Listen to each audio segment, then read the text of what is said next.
Ikinatuwa naman ng pamilya ni Kian de los Santos nang mabalitaan ang pagkakaaresto sa dating Pangulong Duterte kaugnay sa war on drugs. Si Kian, ang 17 years old na napas lang sa anti-drug raid ng pulis sa Caloocan City noong 2017 matapos umano ito na manlaman.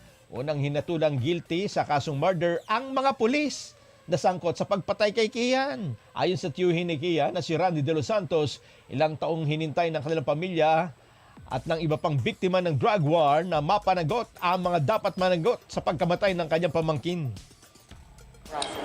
Sumasang-ayon ako sa bagay na yun dahil yun nga, yung aking ang pamangkin hindi nga nadala sa korte. Ang daming akusasyon na binato noong pinatay ito. Mapalad ang ating Pangulo dahil mabibigyan siya ng pagkakataon na ipagtanggol ang kanyang sarili. Dahil tanong lang naman nagkaroon ba ng malawakang patayan? Ang sagot naman, alam nating lahat, oo. Kahit kailan, hindi ako nawala ng pag-asa at kahit kailan naniniwala ako sa katarungan.